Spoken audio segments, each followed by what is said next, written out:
practice. How are they holding up? We got some new additions, of course, Meach Powell, Savion Riley. Then we got a couple freshmen who are doing good.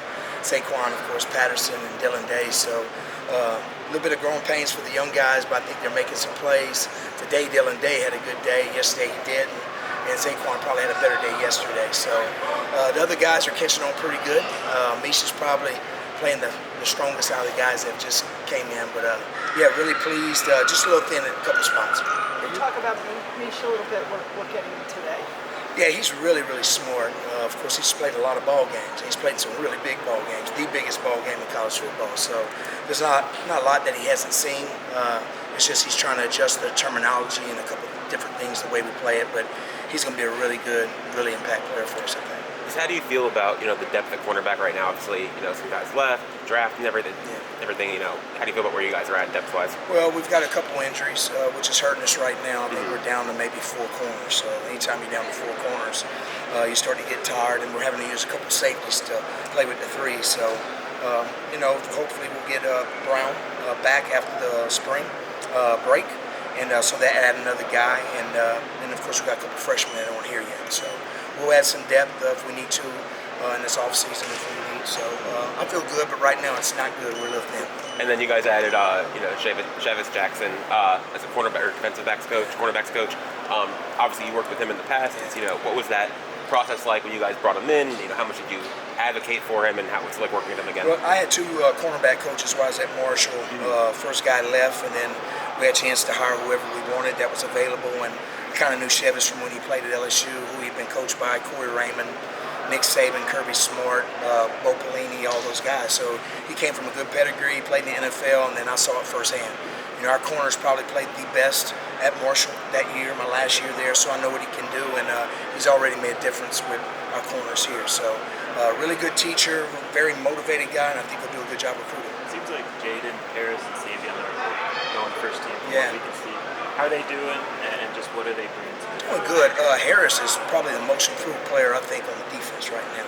But he's got a lot of confidence. He's not sitting behind 2 older guys, Cam Kitchen, and of course, my big safety boundary guy, James Williams. Sorry, James. But he's played last year. Harris has played. So right now he's playing the boundary safety, but I'm going to move him to some field safety as well and keep swapping him with Savion and just add those young guys in there as well. What is Savion doing?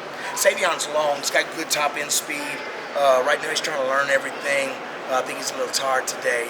Kind of got on him. We're getting a little thin, but he's smart, he's rangy, and he's a really good tackler. So that's what we saw when he played at Vanderbilt. Do you do Meach strictly as a nickel? Or can he No, also play? he's a field safety as well. So when we play base, where we bring the sandbacker in, he'll play the free safety, but when we go to nickel, he becomes the nickel.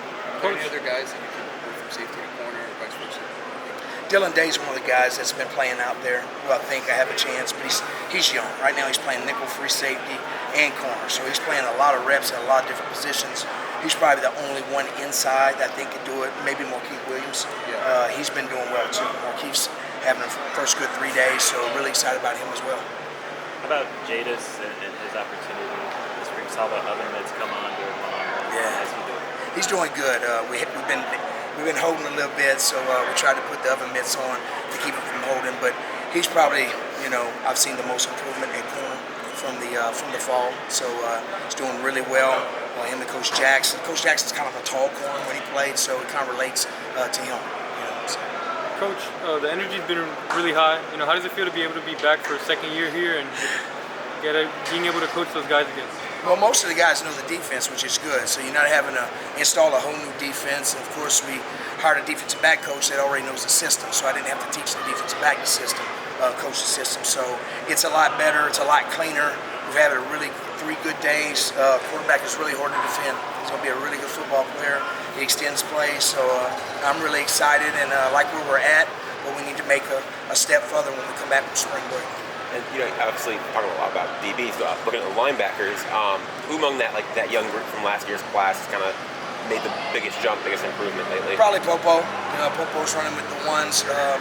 Also think Wesley's improved drastically. Kiko's not going right now, so they're getting a lot of reps.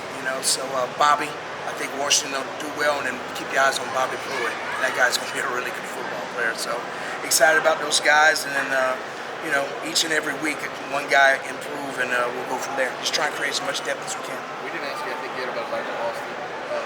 You had him at Marshall, obviously, for that 1 year. Just what does he bring? Very fast kid, kind of like a big linebacker. He's going to rush the passer well. Knows the system. Another guy that's familiar with it, so he didn't have to learn a lot. I think he'll make a big impact. If you look at his highlights from at Marshall last year, probably was his best year. I had him a couple years ago. My last year there, he was kind of beat up a little bit. He had a bad ankle. The year before, he was a lot more productive, but last year he was off the charts. So, I think he'll make a big impact as well. You had 2 D tackles, obviously, in the quarter. You had a freshman D lineman. Just the older guys. We had a pick 6 today. CJ had a pick 6, so that was good. Morley is doing really well. Morley's a little bit shorter, compact guy, but he's a big effort guy. He was a wrestler, throughout high school. Really strong kid with great leverage. So excited about both of those additions. Coach, what area would you like to improve on the most, or what would make you most excited going into this season? Probably just making fewer mistakes schematically, gap fits, coverage stuff, quarterbacks scrambling and staying on our routes, what we call plastering, which our quarterback's doing a good job of extending plays, so we're having to stay in coverage longer, which is good because it's going to happen. So, the last game we didn't play the run well against Rutgers. We were a little short-handed, but I thought we played the run for the most part, but just not giving up a bunch of big runs and big plays. You got to stop them and just get the guys tackled and start the chains again, and you always got a chance. What are your thoughts on anything that you guys picked 3-5? I think probably out of necessity for injuries on the D-line. Is it something, though, that you think going forward you guys can switch in and out of pretty easily because of the success you had last year? It just depends on what our numbers look like. We're trying to get the best players on the field, so we're doing a lot of things out of that structure, not necessarily that personnel, but some of the things that we did. We're doing it out of a 4-down because a guy like Elijah Austin can do that. So a guy like Marquise Lightfoot can do that. So trying to stay as multiple as we can with the same personnel. That way the box don't know we're changing personnel and what's coming. What are your thoughts on Cam Ward so far in defending him? It's tough. He's going to be a really good football player. He's very poised.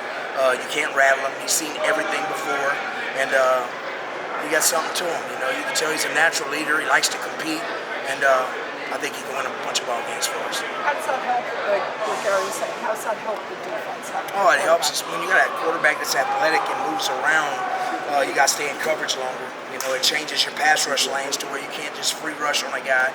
So it's going to help us. Right now we're probably not as good as we want to be because of him. Because that, first of all, we can't tackle him. We know that. Another thing, he's moving in and out of the pocket, and you're having to adjust your lane. So he's making it tough on us, but it'll make us a better defense. How could Ruben Bay take the next step? Ruben this spring, just stay healthy. He did a great job in the weight room. He looks good. He's gained some weight, but he's still explosive and fast. He's strong. So just trying to get him to the fall, get him to Saturday. I think that he's probably got a little bit better pass rush moves right now than he had. He's been working on it, you can tell. So I'm excited to see what kind of year he can have. Get a guy back like Mesidor really help him. On the other side, along with Elijah, and maybe a couple more additions. It'll free up Ruben a lot more. So. Do you see him staying at defensive end, or will he ultimately become a defensive tackle? He'll stay at defensive end for us. I won't move him because he brings a different dynamic there. Depends who drafts him. If he gets drafted, he goes to a 3-4 system. I can see him playing a 4. He can play outside, but I think he'll end up being inside on that level. I think he'll end up being a 3-tech. If you ask me, I'm not saying he can't play outside, but if you ask me what I think he is, truthfully, I think he's probably going to be a great 3-tech in the NFL. I know Ruben's obviously part of that freshman class from a year ago, but is there another guy besides him that you think will take a big step from year 1 to 2? It's too early to tell. I think a couple of the true freshmen, got a chance to make an impact. I don't know if anybody can make an impact like Ruben did. He's pretty special.